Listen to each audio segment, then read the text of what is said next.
사도행전 14장 24절에서 28절까지 말씀 한 절씩 교독해서 읽도록 하겠습니다. 비시디아 가운데로 지나서 밤빌리아에 이르러 거기서 배 타고 안디옥에 이르니 이곳은 두 사도가 이룬 그 일을 위하여 전에 하나님의 은혜에 부탁하던 곳이라.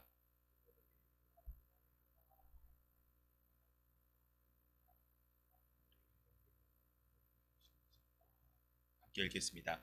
제자들과 함께 오래 있으니라. 아멘. 할렐루야.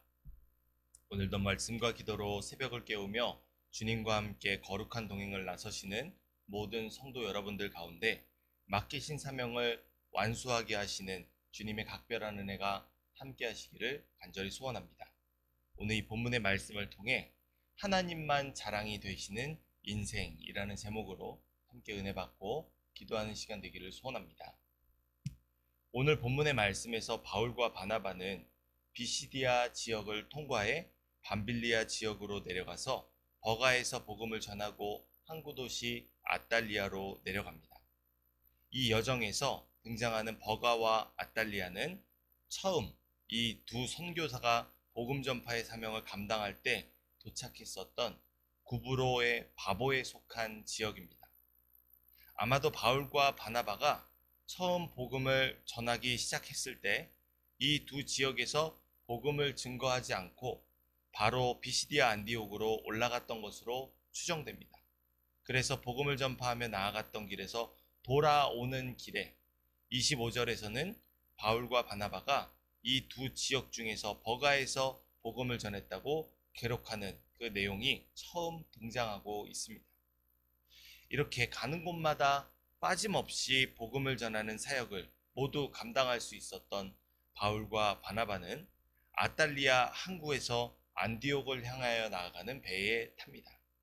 바로 이 안디옥에 있는 교회는 바울과 바나바에게 온 교회의 성도들이 감당해야 할 복음 전파의 사명을 맡기면서 하나님의 은혜에 그들을 위탁했던 곳입니다. 그리고 이제 바울과 바나바는 그 모든 바램과 소망을 완수한 채 안디옥으로 돌아가고 있습니다. 우리 본문의 24절에서 26절 말씀 다시 한번 읽어보겠습니다.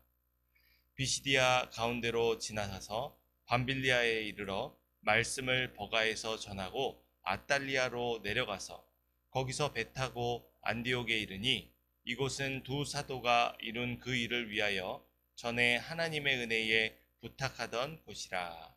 아멘.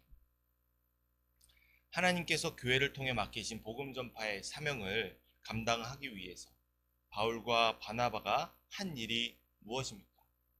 때를 얻든 얻지 못하든 물불을 가리지 않고 복음을 전하기에 힘쓰는 것이었습니다. 그런데 그 안을 자세히 들여다보면 못 볼 꼴들이 너무나도 많습니다. 바울은 복음을 전하기 위해 돌에 맞아 기절하기까지 했습니다. 이를 위해 세상의 경건한 사람들이라 일컬음을 받는 사람들이 모여와서 바울을 향해 돌을 던졌습니다. 이것이 사도행전 말씀을 통해 하나님께서 우리에게 맡기신 복음 전파의 사명을 감당하는 삶이라는 것입니다. 여러분이 예수님을 믿고 사는 인생이 무엇인지 아시겠습니까?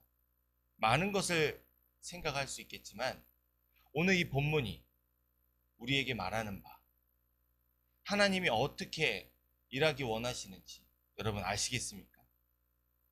그 누구도 멋있고 훌륭한 인생을 살기를 거부하고 싶은 사람은 없을 것입니다.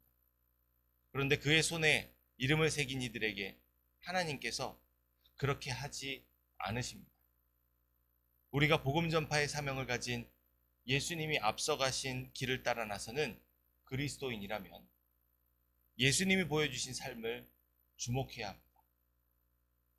예수님은 죄 많은 세상을 하나님과 화목하게 하는 사명을 맡으신 하나님의 어린 양이셨습니다. 그 사명을 감당하기 위해서 스스로 복음이 되어 자신을 어두운 세상 가운데 비추는 삶을 사셨습니다. 그러한 삶의 고난은 마치 예수님의 먹을 양식과 같았습니다. 바울이 돌에 맞았다면 예수님은 살이 찢기고 모든 물과 피를 쏟으시면서 십자가에 죽어 달리시기까지 해야 했습니다. 우리는 이러한 삶을 원하지 않습니다. 좀 더 내가 편하고 안락한 삶, 안정되고 원활하게 유지되는 삶을 바라지만 하나님은 이 예수님을 주목하여 우리에게 그 길을 따라가라고 말씀하십니다. 그 길이 바로 달려갈 길을 다하도록 어떠한 고난과 핍박이 가로막을지라도 이 천국 복음이 땅끝까지 전파되어야 한다는 사명에 목숨보다 귀하게 여기며 감당했던 바울과 바나바가, 그리고 오늘 우리가 나아가야 할 길입니다. 사랑하는 성도 여러분, 이 말씀을 강 건너 불구경하듯이 남의 이야기로 여기지 마시기 바랍니다. 그러나 우리는 결단해야 합니다. 억울하고 분하고 오해받으면서 이 예수님을 믿으시겠습니까? 세상이 뭐라고 하면 이 예수님을 안 믿으시겠습니까? 예수님을 믿는다는 것은 무언가를 결심하는 것이 아닙니다. 훨씬 그보다 큰 것입니다. 예수님을 믿는다는 바른 의미는 예수님에 의해 성령님께 이끌리는 삶에 붙잡혔다는 것입니다. 나의 뜻은 전혀 없습니다. 때문에 예수님을 온전히 믿게 된 자는 내가 원하지 않는 고난과 시험과 핍박을 외면할 수 없습니다. 하나님께서 그러한 징계 가운데로 내모신다는 것을 알기 때문입니다. 그래서 하나님 앞에 무릎으로 나아가며 간구합니다. 조금만 봐달라. 조금만 봐주면 견디겠다. 예수님께서 하신 말씀처럼 내 잔이 너무나도 무거우니 할 수만 있으면 피해갈 수 있게 해달라. 단지 무릎으로 기도하며 나아갈 뿐입니다. 그런데 날이 갈수록 고난과 시험과 핍박은 더욱더 커져만 갑니다. 더욱 억울하고 더욱 분하고 이제는 오해받기만 합니다. 주님께 예배 드려야 해서 예배 드렸는데 코로나를 퍼뜨린 주범이라고 오해를 받고 세상에게 질타를 당하고 청년들은 직장에서 교회를 가지 않겠다고 각서를 써야 하는 부당한 요구를 받게 됩니다. 모두에게 눈총을 사게 되는, 어떻게 하시겠습니까? 이제는 믿지 않을 수가 없습니다. 세상이 가하는 고난과 시험과 핍박이 보이는 것이 아니라 이제는 나의 죄 때문에 고난과 시험과 핍박을 받으시고 죽음에서 부활하신 내가 믿어야 할 영광 중에 계신 주님만 보입니다. 그래서 나중에는 성도들이 이렇게 부르짖으며 환난과 고통 속에서 노래한 것입니다. 마라나타, 주 예수여 어서 오시옵소서. 오늘 본문의 말씀은 우리에게 주신 동일한 구원자 예수님을 믿는 믿음을 가진 바울과 바나바가 복음 전파의 사명을 완수할 수 있었던 바로 그 믿음의 동기, 즉 영원하신 하나님께서 나를 위해 예비하신 의의 면류관을 바라보고 고생하며 살아있으라고 말합니다. 그러므로 우리는 세상의 만족과 유익을 내려놓고 자발적 고난 받기를, 괄시와 천대 받기를 작정하며 살아가야 합니다. 오직 그곳에만 바울과 바나바가 그러했던 것처럼 믿음으로 받아 쓰는 의의 면류관이 예비되어 있습니다. 이처럼 내게 주신 하나님의 독생하신 아들 예수 그리스도의 생명에 부끄럽지 않은 믿음의 삶으로 오직 하나님께만 그 모든 영광을 올려드리는 삶을 살아가시는 모든 성도 여러분들 되시길 소원합니다.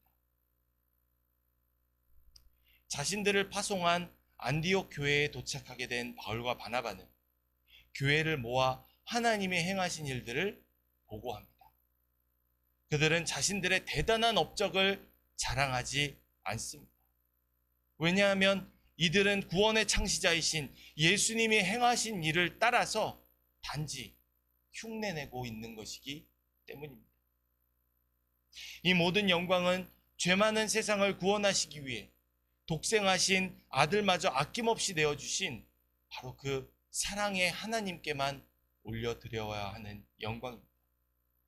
그래서 바울과 바나바는 오직 하나님이 그들을 통해 행하신 놀라운 구원의 역사들만을 전할 뿐입니다. 우리 27절에서 28절 말씀 함께 읽겠습니다. 그들이 이르러 교회를 모아 하나님이 행하신 모든 일들, 이방인들에게 믿음의 문을 여신 것을 보고하고 제자들과 함께 오래 있으니라. 아멘. 이 선교 보고에서 중요한 사실은 하나님이 이방인에게 믿음의 문을 여셨다는 점입니다. 안디옥 교회는 이방인 중심으로 이루어진 교회이기 때문에 이 바울과 바나바 두 선교사가 소아시아 지역에서 얼마나 많은 이방인 개종자를 얻었는지에 대해서 매우 큰 관심이 있었을 것입니다. 이에 바울과 바나바는 그들의 관심을 반영하여 이방인이 하나님께 돌아온 사실을 그들이 직접 복음을 전파하는 현장 속에서 일어났던 일들로 자세하고 구체적으로 설명했을 것입니다. 그러나 동시에 이 바울과 바나바는 이방인들뿐만 아니라 많은 유대인들도 바울과 바나바가 전한 복음으로 인해서 예수님을 믿게 된 역사 또한 나타났습니다. 그럼에도 본문에서 이방인의 구원에 대해서 집중하고 있는 이러한 사실은 이어지는 15장에서 심각하게 다루어질 할례와 이방인의 구원 문제에 대해서 자연스럽게 예고하고 있습니다. 이렇게 이방인에게 구원의 복음이 전파된 소식을 중점적으로 보고한 바울과 바나바는 안디옥 교회의 제자들과 함께 적지 않은 시간을 보내게 됩니다. 이 기간은 바울과 바나바에게 있어서 일종의 안식년과 같았습니다.